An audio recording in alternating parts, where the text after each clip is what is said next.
All right, if everybody wants to grab a seat, we're going to go ahead and get started here. I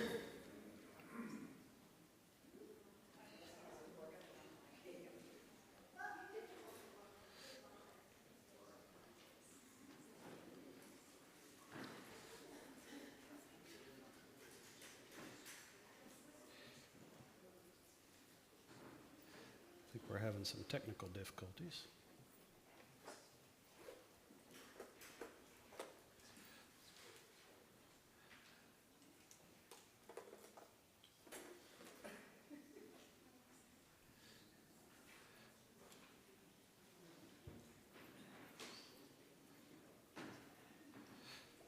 All right, we're going to go ahead and get started.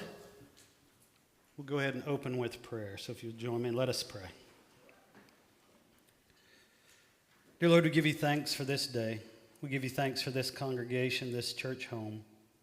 I pray that you would give us wisdom and grace to lead it, but to follow you. Help us to do all things that are pleasing to you, to be a source of your light and love in this community and in the world. And help us to make a difference in the lives of those who enter this place. All this we ask in your Son's holy name. Amen.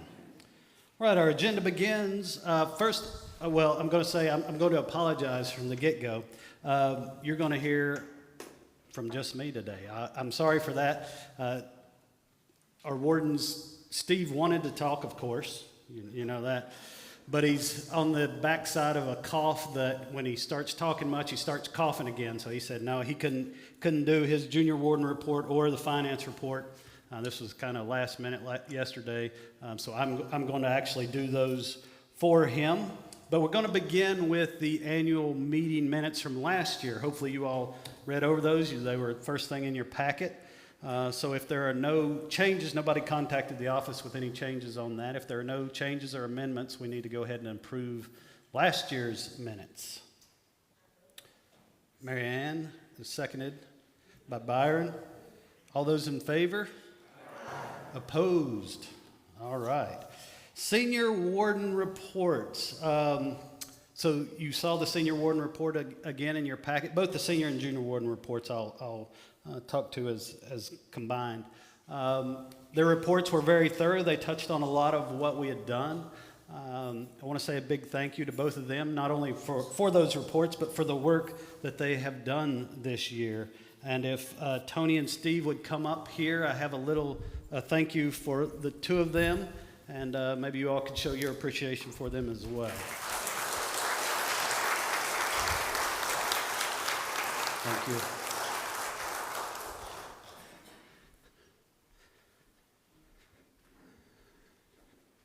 All right, finance report. First of all, I want to once again thank Steve. Steve has spent the better part of 7 years as our treasurer, with a few people coming in between there, but most of 7 years he has been the treasurer. Wayne Elliott finally retired and was immediately hit up to do that. Wayne has been a CFO and is doing a phenomenal job with the treasurer stuff, but want to thank Steve again for 7 years as a treasurer. So thank you, Steve. That's a big job, and a big thank you to Wayne for being willing to step in and being so thorough with the work that he's doing. So thank you to Wayne as well. Something else I want to say is that any information you want that we have, we will gladly give to you. I don't want you to feel like what was in the annual report is all that you can see. We just don't want to put too much information out there because it's often confusing to people, and they say, well, I don't understand this. So we try to just do the highlights. But if you want a line item, this is what we spent on every single thing. If we have it, you are welcome to look at it. So just let me know if you have any further questions or want to see something more in depth. So when it comes to finances, I'm actually going to go back 18 months because that's when I arrived here. And the change from then to now, I think, has been somewhat dramatic. When I got here, we were looking in the ballpark of about a $250,000 deficit, anywhere from 220 to 280, depending on how we looked at it for 2021. Obviously, that's not a good thing. We were looking at income in the range of like 400,000. And fortunately, that year, both attendance and giving picked up towards the end of the year, but we also made a lot of cuts. We made about $200,000 in cuts from the budgets. 3 staff positions, so an assistant, secretary, and a youth leader. Those positions were cut. And then another $25,000 to $30,000 in administrative cuts, things like copier costs, like mailing out the newsletter monthly. We spent about $6,000 a year doing that, and now it's free basically for you to get it each week. I mean, we pay Barbara obviously to put that together, but still a savings there. So when you go from that 18 months to now, that's what I was saying. There's a dramatic difference. Our income for this past year was $620,000, a little over, versus we had budgeted $654, but that $654 included a draw on our invested savings. We ended up not having to take that draw because our cost versus our income were in good shape. So we didn't take a draw off of our savings this year. Had we taken the draw, we would have had a $40,000 surplus. Now, on top of that, we got a large gift to the savings this year of $500,000. So there would have been an additional $15,000 or so that could have been taken that wasn't. So we could have had somewhere in the neighborhood of a $55,000 surplus. Along with that, our checking account has a ton of money in it. We're doing better, actually to the point where the investment group and the vestry came together and said, we should really have this in a money market. We have about $200,000 in checking. And I asked the question to Steve. I said, well, why haven't we had a money market before for our checking? He said, we've never had this problem before. We've never had too much money in checking. So I feel like things are moving in the right direction. We're still trying to control expenses as much as we can, but building and grounds is always that kind of unknown. Resealing the parking lot, have a couple air conditioners go out. We replaced just one of our small outside AC units. Nothing inside, nothing, just the unit. It was $5,000. We have 10 of those around, most of which are 2, 3, 4 times as big as the one we replaced. So that's just one example of the ways that this stuff is constantly coming up. But right now, in terms of cash flow and things, we're in pretty good shape. As I mentioned, our investments savings received an additional $500,000 this year. They ended the year at $2,134,000 in savings. So that's a good nest egg. But I say that in the full realization that as we move forward, one of the things that is always plagues large parishes is buildings. Buildings. That I'm sure that comes as no shock to you all. But most of the churches this size that end up closing, I'm not saying we're going to close, but most of them, when you go back and you look at it and you do the autopsy, as they refer to it, you will find that building maintenance was what became the focus of everything. Everything had to be about trying to maintain the building. Right now, we spend about $150,000 a year on maintaining the facilities, and that doesn't include roofs and things like that. That's just insurance, electricity, the sexton, so forth and so on. It's expensive. So as we move forward, that's one of the areas that I would love to see us address in a savings kind of a way, whether it's a building maintenance fund, et cetera. One of the changes that I suggested when I came in, and the first opportunity we had was with that $500,000 gift, was to start trying to save gifts that came in. In the past, we have, and there's an argument to be made for both sides of this. I'm not trying to say what's right or wrong here, but in the past, when gifts like that come in, $100,000, $300,000, whatever the case might be, it was put into checking, and within a few years, it would be kind of chewed up with, budget deficits. And so it would get eat up. So over the study I did in the last 15 years, we've only put $100,000 into savings. All of what we have in savings was from the original founding members came up with $750,000. And fortunately for us, since that time, the stock market has done very well. So that has grown, even though we've drawn on it and done stuff with it. But I had suggested to the vestry that we might want to make a little more concerted effort to put some money aside, knowing that the cost of everything, as you well know, is constantly going up. And the cost to do repairs has gone up dramatically. So just as a way of kind of planning for the future, I think that's an area that we would probably be wise to address, because it's going to get more and more difficult simply for church budgets to maintain facilities like we have. Having said all that, pledging and non-pledging this past year, at least by our numbers, was just slightly over the all-time high. So in terms of giving, we're doing good. When we say pledge and non-pledge, that is people who pledge, but there are also a lot of people, last year was $140,000 worth, who don't pledge but give regularly to the church. So that's pledge, non-pledge. You kind of think of it all as pledged income. But we were slightly over the all-time high. So those are all positive and healthy signs, I think, of where we're at least financially anyway. So that's 2022. For 2023, the budget will remain largely unchanged. Now, across the board, we gave raises to the staff, some big raises to much of our staff, 10 and even 10% and even higher, to try to make up for some raises that haven't happened, or whatever the case might be, or to reward some good work. So those are the kind of the big changes. We also added a line item for special musicians at Easter and Christmas, but for the most part, the budget hasn't changed dramatically. Now, one of the conversations that we are having, it was asked about last year, and we've talked a little bit in the vestry about it, but not really at length. People have asked about the possibility of getting an assistant. But right now, to be honest, with the surplus that we have, which is, we're looking at about a $12,500 surplus, and the full $90,000 draw that we could take, that still would not cover the full package of an assistant. So it's expensive. And not to say it's not worthwhile, but it's not a simple conversation to say, well, let's just hire somebody.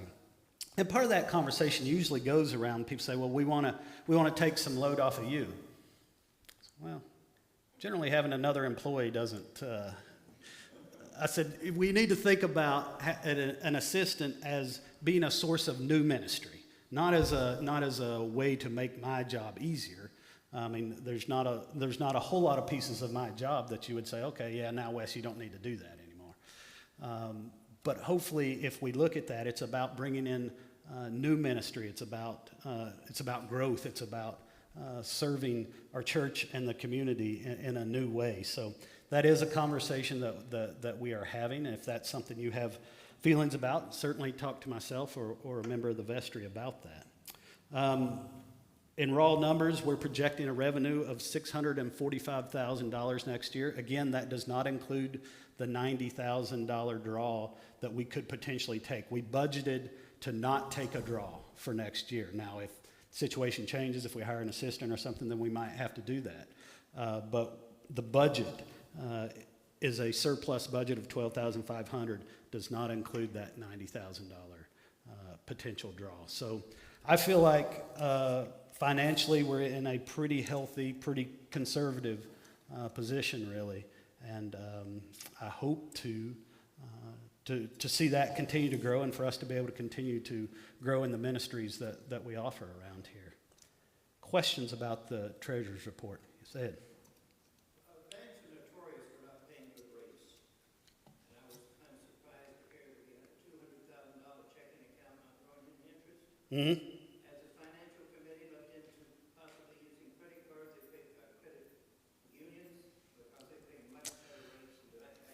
Well, what they're looking at is going with like Vanguard money market, which right now is right around 4%. That's where they're looking to move. So what we've said is, let's keep 1 month of money in the checking account, so 1 month of typical expenses, and move the rest. So right now, that's somewhere in the neighborhood of $140,000 that'll get moved over into the money market account where it'll be earning 4%. And that's money that we can get next day. So if we put in an order today, the next day it would be available to us. So still very liquid, still easily accessible. I would recommend the federal money market is much safer. Okay. We'll, Brian's right behind you, the head of the Finance Committee, so you can register that with him. But thank you. Other questions on the finance report? If not, could I get a motion to accept the finance report as submitted in the budget? I saw Gene's hand in the back there. Say David has the second here. All those in favor? Aye. Opposed? All right. Next up on our agenda is the bylaw change. Now, I'm not going to read through all that unless somebody has strong feelings that I need to read through it all. We've put it out now for 6 weeks or something. It's been in the Canterbury Tales. It's in the packet. Does anyone have specific questions about the bylaw change? Essentially, all we're asking to do is to take the number of vestry members from 9 down to 7. And I've talked about the reasons for that is that we've had a hard time getting people who are excited and qualified to be on the vestry, and then people who are able to fulfill the terms. It's kind of been a real carousel the last 4 or 5 years on the vestry, to the point where when I got here and I said, okay, whose terms, everybody threw up their hands and said, we have no idea. Who's fulfilling whose term, how long we're supposed to be here, nothing. So we just sat down and said, okay, you've got 2 more years, you've got 1 more year. You're going off this year, and everybody's like, yeah, that sounds about right. So we have that straightened out now, but we're looking to move to 7. The rest of it is really about making all the different pieces of our bylaws match that change. So, but the core of the change is simply that. All right, the motion has been made. It's been seconded. Okay, someone want to second it before we, Marianne seconded it. All right, discussion. Gene. You don't. So we'll have, Gene's question was, how do you divide 7 by 3? We don't. We'll have 2 years where you have 3 new members coming on, and then the 3rd year, 1 new member will come on. And then it'll be back to 2 years of 3, and then to 1. So we'll just continue the rotation we have. We're just dropping two positions out of it. That's why today, if this passes, we only have 1 person up for election on the vestry. So that's how we would handle that. Brian, did you have something? That was my same question. Okay. Although, shouldn't we put that into the writing, 3, 3, and 2, for instance? Well, it's 3, 3, and 1. So you're saying into the bylaws? Yes. It should be, and I'm trying to make sure. I don't think. Oh yeah, so what we opted to do with that was to simply drop the part that says every 3 years, 3 people have to be elected. And because essentially people are being elected to 3-year terms, so it's self-defining how long, when their time is up. So everyone is elected to a 3-year term. So if you only elect 1 person this year, then in 3 years only 1 person is ready to come off. Only 1 person by the rules are ready to come off. So that was the thought process there. Any further discussion? All right, well, let's put this to a vote then. All those in favor? Aye. Opposed? Wonderful. Thank you all. All right, so want to do some recognition of some outgoing vestry members. Clarence Clark and Philippa Norman. I believe they're both here today. Is that? I know Philippa is. I saw Clarence earlier. Oh, well, they're right on the front row. You snuck up on me. Clarence and Philippa have both been wonderful assets and get me started. And Philippa's done a wonderful job of speaking up and keeping us all on the right path. So thank you all for your work. Appreciate it.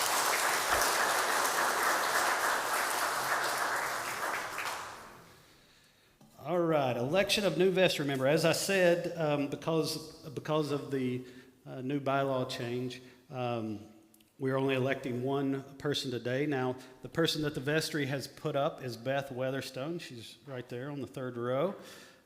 You all have seen this bio in the Canterbury Tales. But we do need to open the floor for other nominations. Now, I do have a couple rules about that. First of all, if you want to nominate somebody, they have to be here, and they have to agree, okay? Pretty simple rules, but nonetheless, you'd be surprised. So are there any nominations from the floor? All right, if not, then I'm going to suggest that we just vote all together on the accepting of Beth Weatherstone as our new vestry member. All those in favor? Aye. Opposed? All right, good job. Okay. Yes. Want to tell you all about some vestry appointments. So for this upcoming year, so I've always been in the habit of rotating senior wardens each year. It can be a big job, and it's just good to keep, I feel like, fresh blood in. I generally try to do someone who's been on vestry, you know, and is kind of up to date with what's going on, but try to rotate that through. So our senior warden for next year is going to be Karen McIntyre. There's Karen. Our junior warden, once again, is going to be Steve Connell. As we said earlier, Wayne Elliott's treasurer. And Dana Clearwater is clerk. All right, nominations for the delegates to the 2023 Diocesan Convention. No, that's not right. 2024 Diocesan Convention. So we put this out a while back, and you all didn't mob us with names or people wanting to do this, but we did have enough people step up. So our delegates that we're suggesting, and we'll hopefully vote for as a whole here, is Russ Kratz, Marianne Rowan, and Chris Vaccaro would be our delegates, and the alternate would be David Rowan. So that's the slate that we have to put before you all. Are there any additional nominations that you all would like to make? All right, all those in favor? Aye. Opposed? All right, very good. So we're getting through this in a hurry. Request for additional business to be brought before the congregation. In other words, this is your time to ask questions, to delve into anything that we talked about before I get into kind of the state of the church. Nothing? How is the membership from last year to this year? Is it growing? Yes, that's one of the first things I will go over that in my State of the Church. I have to let you know about ASA, but I've got a few things I want to tell you about that, so I will let you know. Now, ASA, I should clarify for your question though. ASA is average Sunday attendance. You asked specifically about membership. Now, membership is a different number that's tracked differently. And to be perfectly honest, most churches, and this one included, don't really track that very much anymore. I mean, if you come to me and say, I'd like to transfer my membership, okay, we'll transfer it and we'll put it in. But the vast majority of people coming here do not transfer their membership. It's a topic that the national church is wrestling with. Some of that is the fact that people move so much now. And as a general rule, anybody who you ask about it, they say, well, I don't know where my membership is. You know, I don't remember where my membership is. So it's something that the public is generally not paying attention to anymore. Most churches don't do it. Our books are wildly out of date. And, you know, Mike and I have had this conversation too, and Mike's like, yeah, you can't keep up with it. So, if we actually tried to pin down our membership, it would be a monumental task. So I say that just because I want to be upfront and make sure that you understand the difference. The numbers I'm talking about are just our attendance numbers, not necessarily membership numbers. So, other questions? Yes, Brian. Along that line, how many pledges are there? That would indicate membership. You would think, no, it doesn't. Because when I came here, for instance, they said the membership was 900 and something. I think pledging units, we have 200 and how many? About 250. So no, pledging units are not, and this is me saying, a whole bunch of those pledging units are not necessarily members. in the books, transferred their membership in the books kind of members here. So that's part of what I'm saying. You know, when you talk about 900 and something members, and you go in that book and you say, you know, sit down with somebody who's been here for 20 years and say, who's this person? I don't know. You know, I don't remember this person. Oh, yeah, I remember they died like 15 years ago, you know. So it's kind of, like I said, it's something that could be done.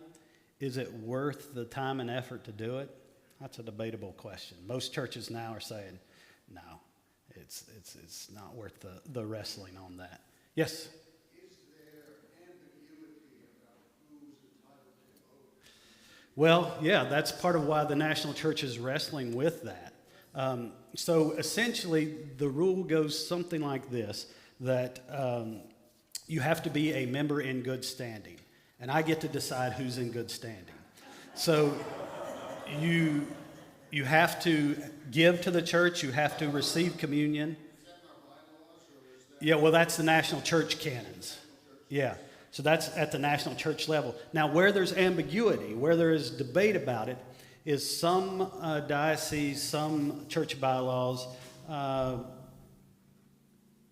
will say that a person should be confirmed in the Episcopal Church to be a member.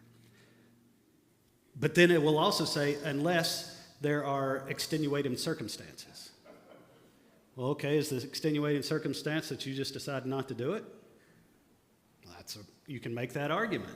So yes, that is why this is a topic of discussion. It's why it's an issue. 100 years ago, most people didn't leave their home parish, and even if they left their home parish, they didn't transfer their membership. This idea of transferring memberships whenever you move is a kind of a new thing in the last 30 or 40 years. And even 40 years ago, as I understand it now, obviously I wasn't a priest then, but I've talked to priests who were doing it then and stuff, and they said, oh, it was a nightmare then too. It was so hard to keep up with. So yes, there is ambiguity around it. Ultimately, the way most churches deal with it is it would be the rector that ultimately gets to decide who's in good standing and who's not. Now, there have been cases in this diocese, I know, where the diocese has had to step in because a rector was saying, yes, this group is members in good standing, and this group, it was a church where a lot of Hispanics were coming in, and the small minority of quite frankly white congregants were saying, no, these people aren't, and the rector was siding with that small minority, whereas 80% of the attendees were Hispanic, and the diocese stepped in and said, no, this isn't going to fly. Everybody's a voting member. So that's the right question to be asking, Paul, is who gets to say? It's unfortunately not as clear cut as it probably should be. How does that correlate, though, to what the church has to give to the diocese? Wasn't that at one point was it based on Sunday attendance? Or was it No, it's based purely on giving. So we're 2 years behind. So like this year, we go to the parochial report from 2021, go to line 3, and that's our number. So we give a percentage off of that number. Now the diocese at the annual meeting or at the diocesan convention will decide whether that's going to be anywhere from 10 to 12% in this diocese. So we still don't know exactly what that number is, but we plugged 11% in, which is historically it's been somewhere in that ballpark. But it's based purely on income. The membership has nothing to do with it. Other questions? All right. No other questions. I will continue on with the state of the church. Before I get started, I want to say a big thank you to a group of people that probably get overlooked more often than they should, and that's the staff. Dana is here, I know. For most of you all that have much of any interaction with the office, you're probably interacting with Dana, and she does a good job with that. We're glad to have her. Barbara McGowan, who I know had to run home and take care of Pat, but she's the communications person. She does the weekly newsletter and so many of those things, signage and things like that. Tom, I believe Tom is here. Tom Hall, our church musician. Tom came in last February, so he's been here almost a year. Tom has done a wonderful job from my end of being easy to work with, of being easy to get along with for people. I told Tom when he came, I said, and I told the group who searched for Tom, I said, you know, just from the rector's standpoint, I don't care nearly as much about the music as I do about the attitudes and people getting along and it being a healthy environment and so forth and so on. And Tom has certainly lived up to that. So thank you for your work, Tom. Gary, most of you, or some of you, have had the pleasure of dealing with our sexton, Gary. Gary's a great guy, very easy to get along with. If you ask him to do something, it gets done.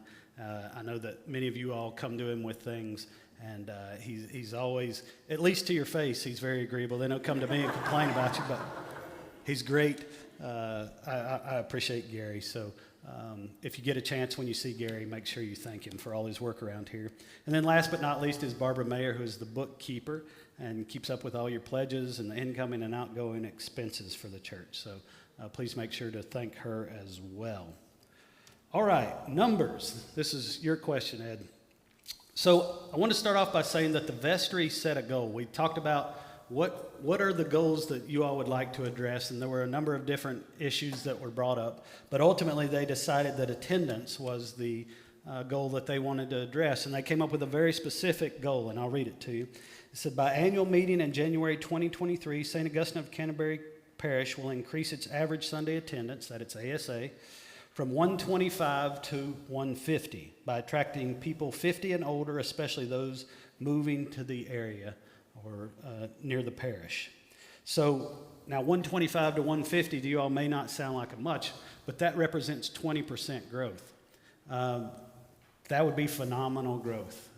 Particularly, I can only speak to the Episcopal Church, but most Episcopal churches are shrinking. But even when you take all the ones that are shrinking out of the equation, and you look at ones that are growing, they're growing by less than 2% a year on average. So when you talk about looking to grow 20% or whatever, that's a big number.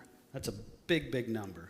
But we've been very fortunate to attract some of those exact people that they're talking about there. We ended the year, again, the goal was to go from 125 to 150. We ended the year with an average ASA of 188, which represents about a 50% growth over last year. Ed? Yes, that includes Saturday and Sunday. That's all three services. So the average of 3 is 1, okay. Yeah, that's the average of all three services. And just so you know, when I came here, again, going back to that 18 months, the average between those three services for my first 6 weeks was 91. So, you know, we seem to be moving in the right direction. But we ended the year at 188. You know, we're only 4 weeks into this year, but for what it's worth, last year at this time we were at 140. Today we were at, I think, 208's our average this year so far. So, you know, that's, again, just 4 weeks, but seem to still be maintaining that positive direction. So around attendance, I do want to say to you all, and I say this, I've said it to you in countless ways, but I want to say to you unequivocally, the best way for us to grow is for you all to talk to people about your church.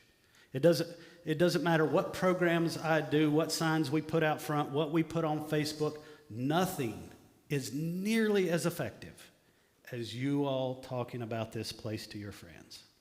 That I suspect, I'm not going to do it right now, but if we did a show of hands of how many people showed up at this church, either because you were already Episcopalian or somebody invited you, it would be the vast majority of people in this room.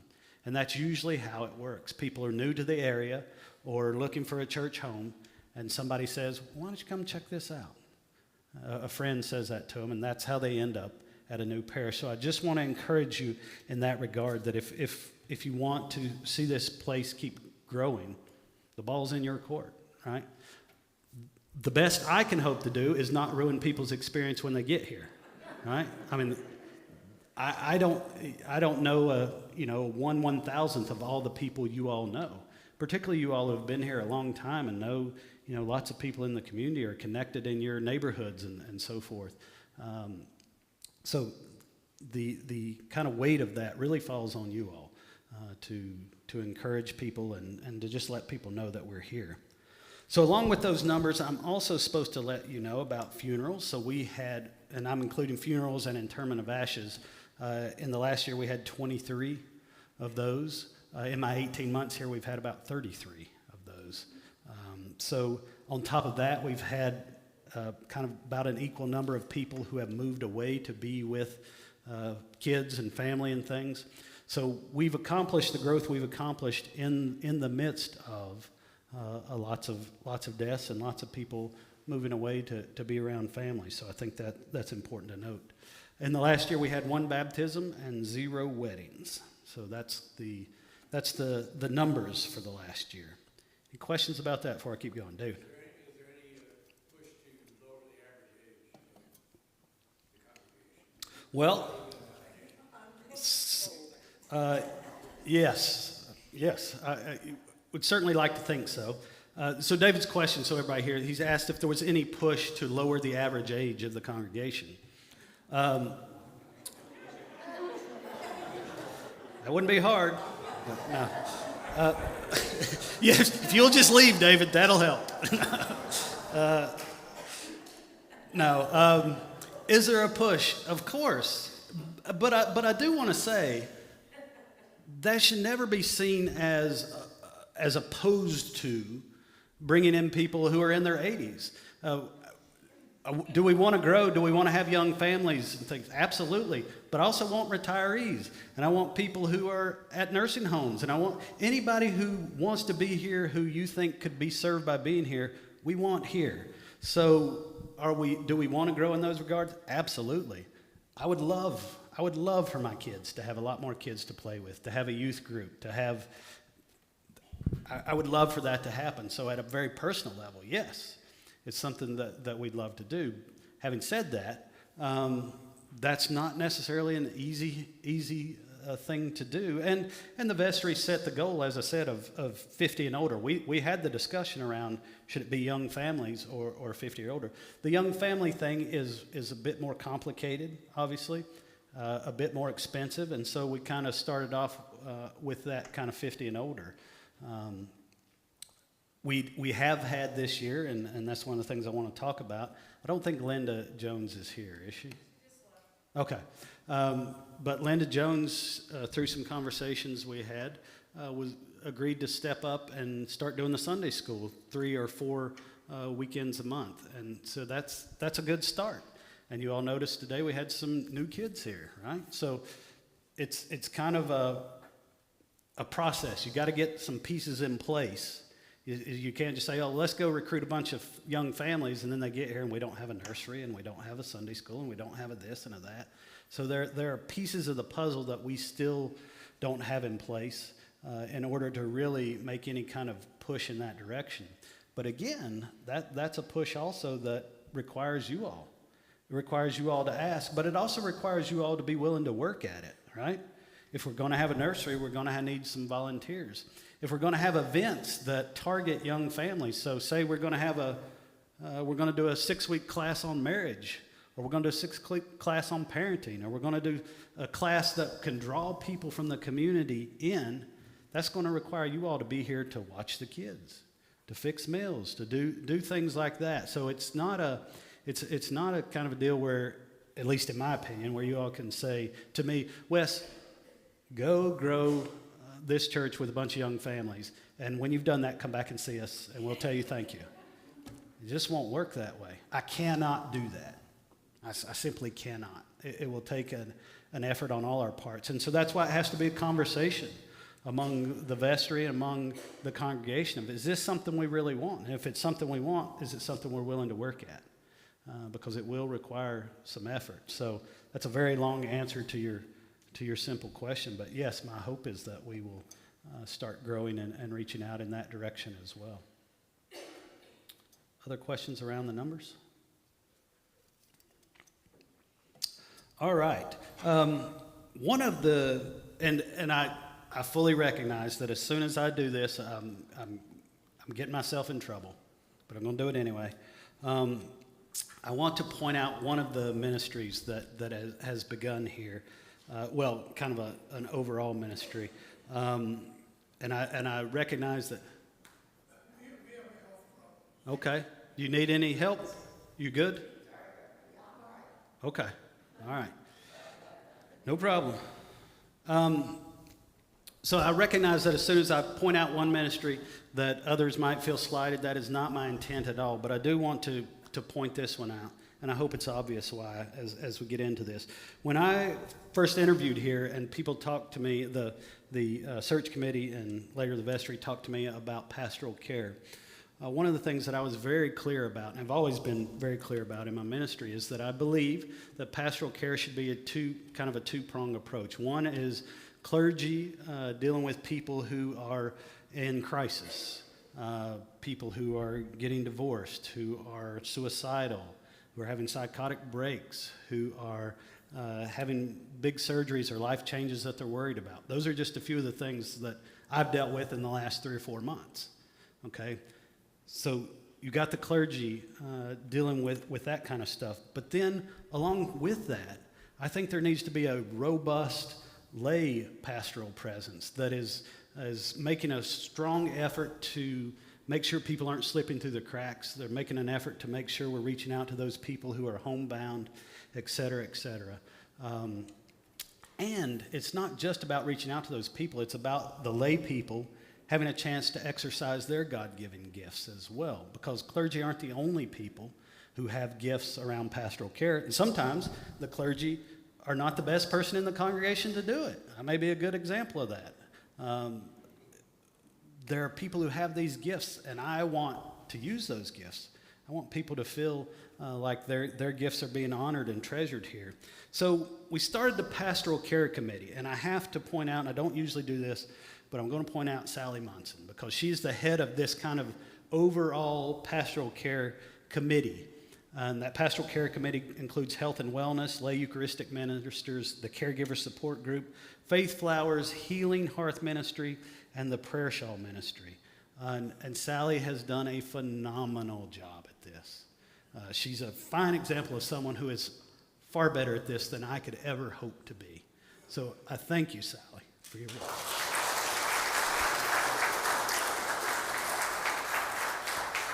So the health and wellness is partly parish nursing. It's part of what you see, the blood pressure checks. It's the talk to the nutritionist. It's we're going for walks during Lent. It's all of these different things, but anything around health and wellness. So that's a ministry that has been established and grown. There's the lay Eucharistic ministers. These are the people who visit shut-ins, visit people in the hospital. In the last year, our lay Eucharistic ministers have delivered 399 home communions. 399 people. Now, if I spent a day every week doing communions, I couldn't come close to that number. Couldn't even begin to touch that number. So this is a wonderful example.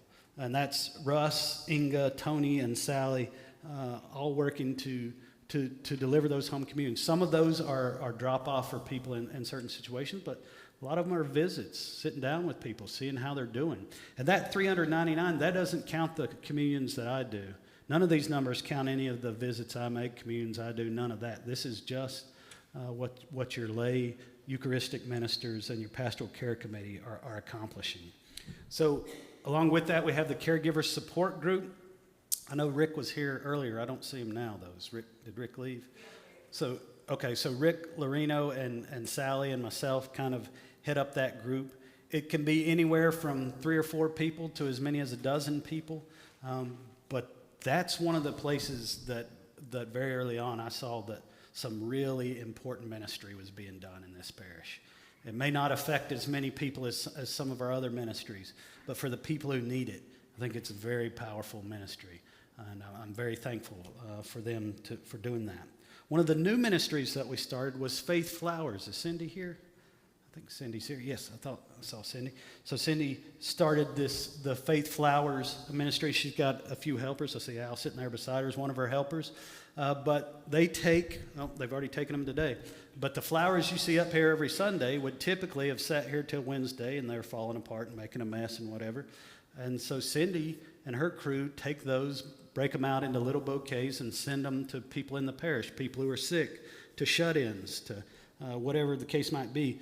So far, and this has only been in about half a year, they've delivered 80 of those to people on Sundays. So those flowers are going out from our service, and people are knowing that we care about them, we're thinking about them. Some people get them on their birthdays, or there's a whole variety of reasons why people might get those, but those are going out.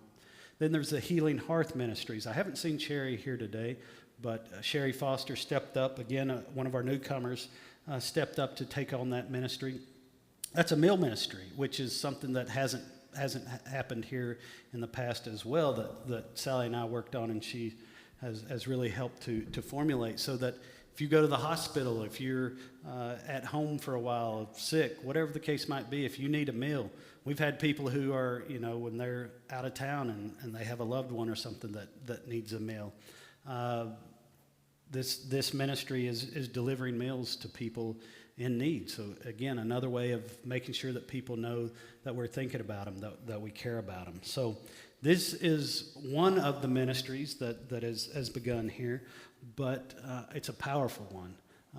It's a powerful ministry that a lot of people are using their gifts to bless others. And I'm for one very thankful for that. And I hope you all will be thankful for that, and make sure you thank these people who are doing these ministries, because they are a blessing to us all. So thank you all for that.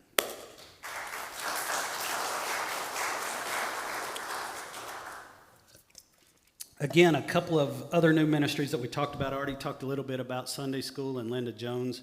That's an important ministry. Again, please make sure you thank her for doing that work. There aren't too many of you that want to do that, right?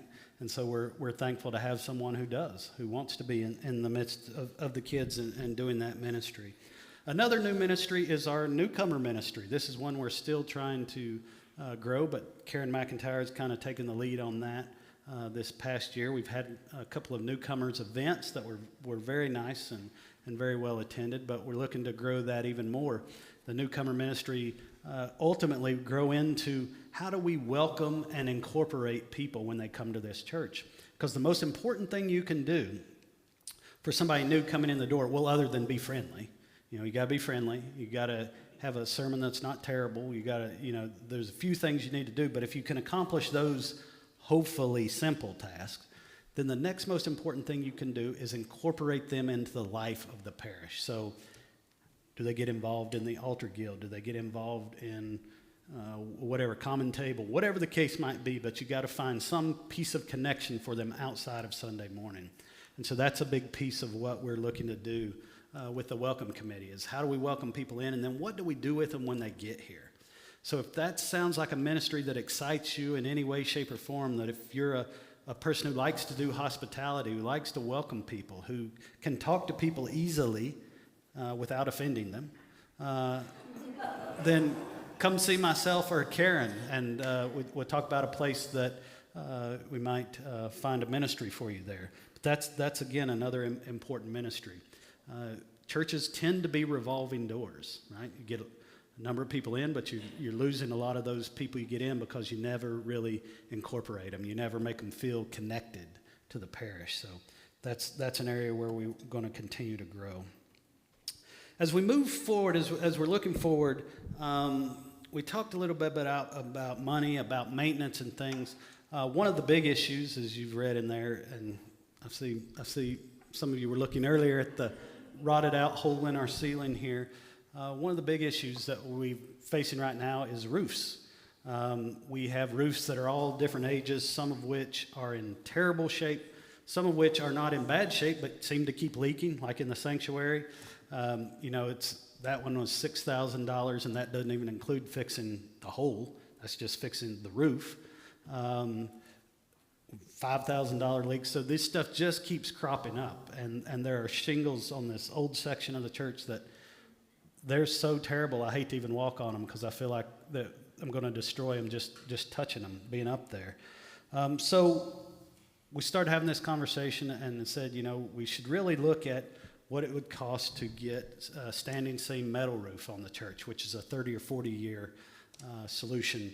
And some would argue even longer than that. It's still kind of an unknown how long the new Galvalume stuff is good for. But so we're looking at those numbers, but it's expensive, as you all know. We've gotten quotes anywhere from $200,000 to over $300,000 to do that. We could. You could say, well, how much are shingles? Well, which shingles do we replace? Do we patch this section and this section? But again, the shingles keep leaking, and and that's a problem. They were leaking on our new organ not too long ago. So it's about $100,000 to replace the shingles that we need to replace. That doesn't include the parish hall. It doesn't include some other stuff. So it's not cheap either way. But that's one example of kind of some of the ongoing costs of just being here that we're going to have to address. So if a new metal roof is something you're really excited about, money-wise you're excited about, helping out with, come and see me. Because we could certainly use some help that would help to make that decision. Again, all sorts of ongoing maintenance. I talked about we got 10 AC units. We got all this stuff. It costs $150,000 a year just for our normal maintenance of the place. Again, one of my long-term goals would be for us to grow in that regard, grow in our savings around building maintenance, because that can be a millstone around a church's neck moving forward. So just something to keep in mind, and if you have thoughts around that, you can come and talk to me. As we look forward, somebody asked me the other day, what do I hope for in the new year in the church?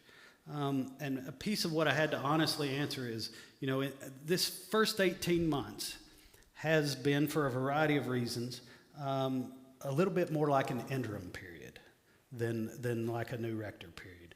And if you want to talk more to me about what that means, I'll be glad to do that. But I think for a variety of reasons, some of which was COVID, some of which was personality, some of which, all sorts of reasons, I think a lot of where my time and energy and stuff has been going has been in places that typically would happen under an interim. And you only had an interim for about a year. So it wasn't, some churches, particularly churches after a long-term rector, will have mandatory, some dioceses will make them have a 3-year interim because they know that transition is often very difficult. But a lot of the work we've been doing over the last year and a half has really been interim work. And I was here for a couple of months, maybe 3 months, before I started to realize that, before I was having a hard time making sense of a lot of things. And it finally occurred to me, and I talked to the bishop, and I talked to a number of people. I talked to Mike. Mike's been a big support for me. But realized that, there's a lot of this that doesn't make sense because it's not rector work, it's interim work. And so one of my great hopes for this next year is kind of to move out, to transition out of that kind of mode a little, and to start looking more at the future, start looking more at how do we grow, start looking more at where do we put our energy into things that can make a difference moving forward, and not just trying to kind of maintain or clean up or whatever the case might be. My hopes moving forward are that we grow, not just in numbers. Numbers are always nice, but I want to really grow in terms of our ministry, in terms of what we're offering both in here to ourselves and hopefully bringing other people in, but also in our outreach to the community. What difference are we making in the world? One of the questions that I asked when I came here and on the search, and I've asked it since to other clergy members in the community, to leaders in the community and things like that, is the question of what is this church known for? Like, what are we known for in this community? That's one of the things that people who grow churches tell you should be asking yourself is, if this place shut down today, what would be lost in this community? And I'll be quite honest with you, the search committee and things had a hard time answering that question. And when I've asked other clergy leaders in the community, they've had a hard time answering that question. So I think it's something that we could begin to work towards building an identity. You know, what is it that we're about? When people think of this place, do they think, oh, those are the people who like to help kids in need, or those are the people who do a great job with music, or those are the people who do this or do that? Whatever it is, you know, we want to try to build some sense of identity, some sense of what we're about. Because it's very difficult to be about everything. And that's really what pressure from churches are, right? Like, congregations generally want to be about everything, right? Because some of you like music, and some of you like kids, and some of you hate kids. And so, don't raise your hand. We don't want to see who that is. But some of you hate puppies. Some of you, you know, you get the list. But so there's always this pressure to do all things, but the reality is you can't do all things, at least not well. And so part of what we have to do moving forward is decide, what is it we want to do well? That's not to say we don't want to do these other things. It's not going to say that we don't try to do these other things well, but what do we really want to be about? That's some of the conversations that I'm hoping to have as we move forward. And I'm hoping just that we grow in terms of our sense of spirit, our sense of purpose, our sense of drive, and knowing where we're headed and what it is we're here to do. Because I think that could be very empowering for all of us, for myself, for you all, for our committees, for our outreach, for everything. And so that's kind of the overall message that I'm hoping to see us push forward this year is who are we? What are we about? What do we want to focus on? Where's our time, our energy, our money, our talent? Where are we going to put those things? And I think I would ask that you all pray about that. I would ask that you pray for this parish, that you pray for me, that you pray for our ministries, that you pray that the Holy Spirit would guide us into whatever it is. I don't sit here and claim to have a clear notion of what that should be, but I know what I'd like it to be. But that's just one person's opinion. This is conversations that we have to have, that we need to pray over, that we need to work towards together. So, you know, I realize that's a pretty anomalous, if you will, kind of what's your hope for the next year, but that's really where it's at, is trying to figure out where we want to go from here. I think that's all I have. Questions about any of that?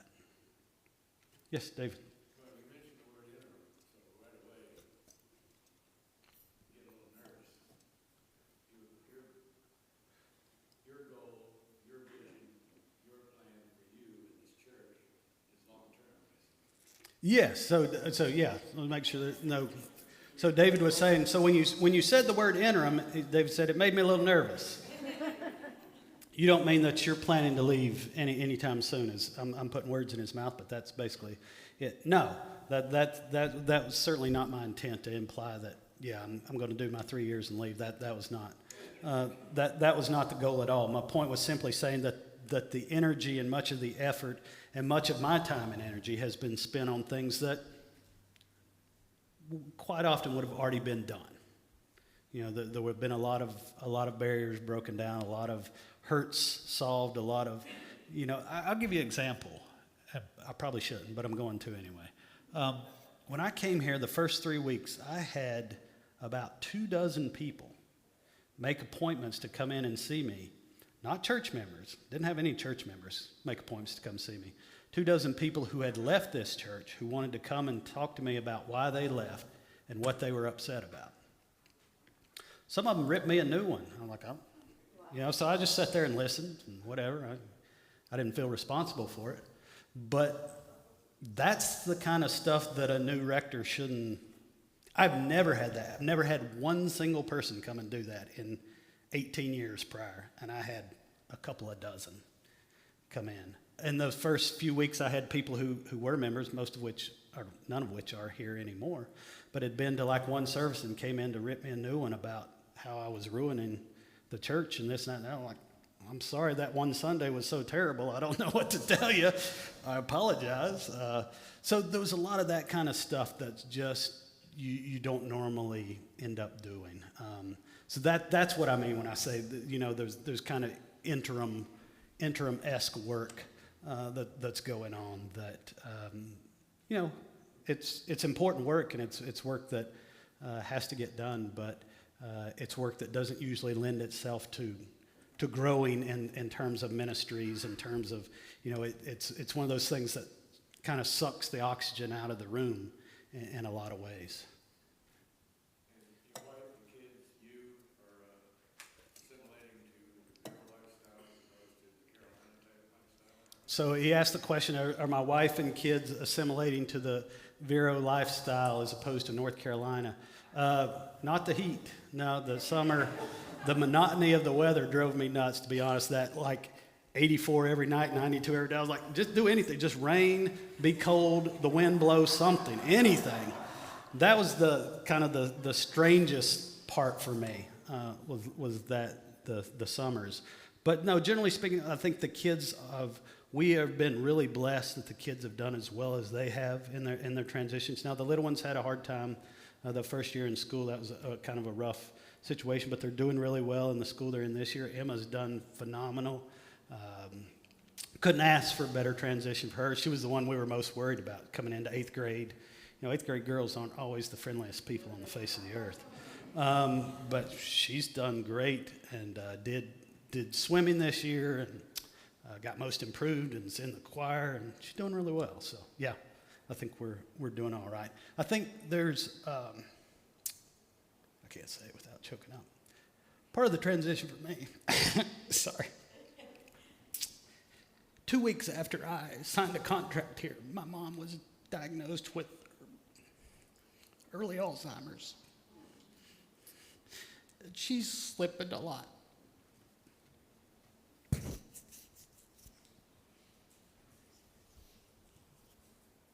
That's hard. She's in North Carolina, 30 minutes from where I left. So that's hard, but it is what it is. So prayers for that.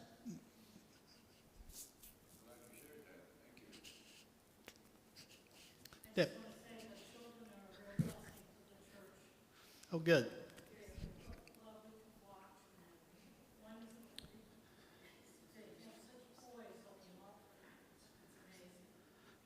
Thank you. I think I saw a hand back. The other thing I wanted to ask you, given our financial situation so good, the roof aside, but can we look forward to hearing the brass for our special service? Yeah, I mentioned that we did put that a line item in the budget for this year for Easter and Christmas. So yes, so brass at Easter and strings at Christmas is what we're looking at. A string quartet or whatever at Christmas. So the brass are already lined up for Easter. Yes, Gene.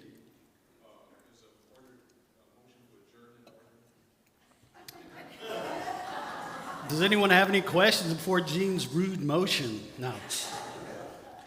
Tony. I just want to mention a ministry that I think we didn't bring attention to, and that's the Rise Against Hunger.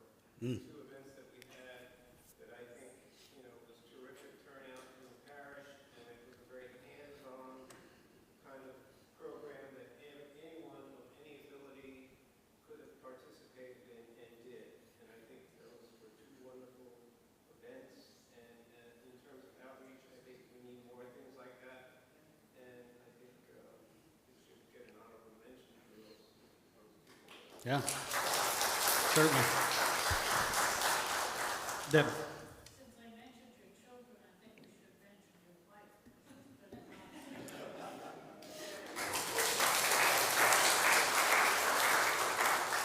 She prefers to hide out in the corner, even at home. It's weird, but no. I know, you're filming. I know. Anything else? All right. Well, let's close with prayer then, and then we will adjourn. So let us pray. Dear Lord, we give you thanks for this day. We thank you for this church family, this opportunity to come together. I pray that you would strengthen us, give us wisdom and discernment, help us to know the right way to go, give us the courage and will to go there. I pray that your Holy Spirit be poured out upon this place so that we might be filled with love, with grace, with forgiveness, and that the joy of knowing you and serving you may pour forth from our lives into the world around us. All this we ask in your Son's holy name. Amen. Thank you.